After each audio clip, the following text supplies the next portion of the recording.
السلام عليكم ورحمة الله وبركاته. ودنا يتكبراችሁ ውድ የዘዶ ተከታታዮች እንዲሁም ክርስቲያን ወገኖቼ ተወዳጅ የሆናችሁ የተከበራችሁ ቤተሰቦቼ ሁላችሁም እንዴት ናችሁ? እኔ ደህና ነኝ አልহামዱሊላህ። አልታየዋችሁም? የታየዋችሁ ከመስታቱ የታየዋችሁ መስሎኝ ስቶፕ ላረግባችሁ ነበር። አልታየዋችሁም? ማሻአላህ ተባረከላ። ይህ ቦታ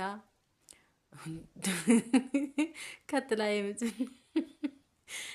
የሰው ጥላ ይታያል፣ ግን ማንነቱን አይገልጽም። ድሮ ስደት በነበርነ ሰዓት ያኔ ድሮ እንበለው በነበርነ ሰዓት አይደለም ስልካችን ይዘን ልንቀርጽ ቀርቶ ቆሻሻ ለመጣል መኪና ሳይገጨን ነበር ወርውረነው የምንሮጣው ብዙዎቻችን። አሁንም ላይ እንደዛ የሚያደርጉ ልጆች የሉም እያልኩኝ አይደለም፣ ሊኖሩ ይችላሉ።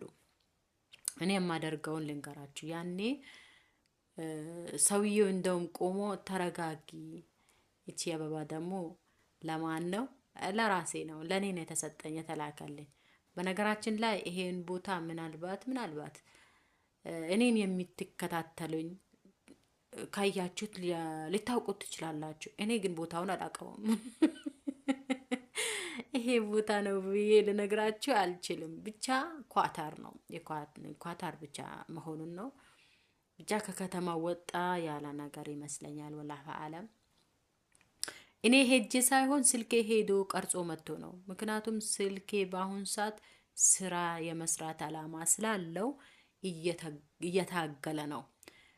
በዚህ አጋጣሚ ሊፍ በጣም ይፈራለሁ፣ በጣም ማለት ነው። ምክንያቱም ከገባውኝ በኋላ ብቀራቀርስ እንዴ እዚህ ውስጥ ሆኜ ሬሳይም ላይ ይወጣ ይችላል፣ ማን ዞር ብሎ ያየኛል የሚለው ጭንቀት አታ ከሰዎቹ ሆኖ እንኳን ለመግባት በጣም ነው የምፈራው። ወላሂ በሚገርም ሁኔታ በጣም ነው የምፈራው። አልፈልግም ይላለው ማለት ነው።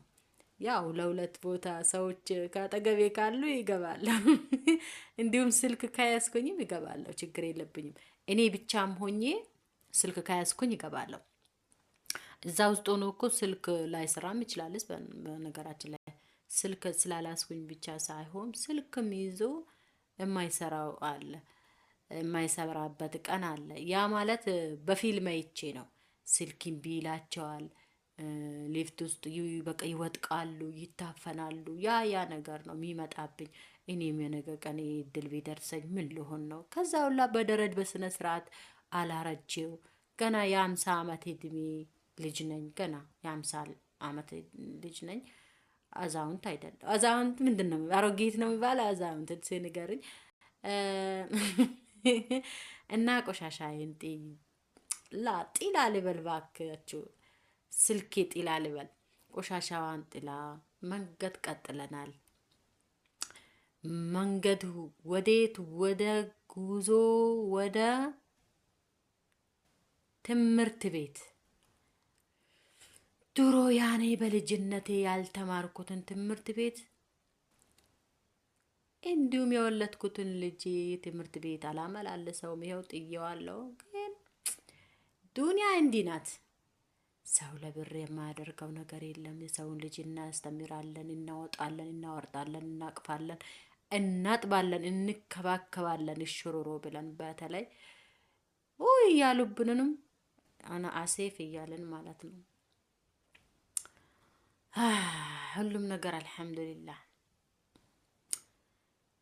እንበል እና ብዙ ረጅም ቪዲዮ አለ፣ ግን በትንሹ እቺን ቀንጨብ ላርጌ መጀመሪያ ላይ ልልቀቃት ብዬ ነው። በዚህ አንድ ሁልጊዜ መኪና ድሮ ምንም አልወድም ነበረ። አሁን ዩቲዩብ ከጀመርኩኝ በኋላ መኪና ልወድ ነው መሰለኝ። መኪናም የሚጠላ አለ እንዴ? ምን አይነት ልጅ ብትሆን ነው? ምን አይነት ልጅ ብትሆን ነው እንዳትሉኝ። አዎ መኪና አልወድም፣ እኔ አልወድም ነበረ። ግን አሁን ላይ ዩቲዩበር ስሆን ያኔ ፌመስ ሆን ልገዛ ስለሆነ አስታወቀኝ መሰለኝ። ገና ካሁኑ እያሳየኝ ነው። ፌመስ መሆኔ አይቀርም፣ መግዛቴም አይቀርም። እና የተኛዋ መኪና ልግዛ በየትኛው መንገድ ፈሰስ ልልባት በኢትዮጵያዋ ወይስ በስደት? ስደት ይቅር። አላህ በኢትዮጵያ ይስጠን። አላህ በሀገራችን ይፈራጅን። ፈረጃቱን ኸይሩን በሀገራችን ይወፍቀን ኢንሻአላህ። ምኞቴ ይሄ ነው። ልንደርስ ነው፣ ልንወርድ ነው። እንግዲህ ወላሁ አለም። በነገራችን ላይ ወላሁ አለም የት እንደምንደርስም አላውቅም። እኔ ስልኬ ሄደ እንጂ እኔ የሄድኩት ነገር የለኝም። እኔ ምንም አውቀው ጉዳይ የለም። ዝም ብዬ ነው ትምህርት ቤት አልኳቸው። ትምህርት ቤት የሚሆን ቀበና የሚሆን የትም ይሁን ጫካ የሚሆን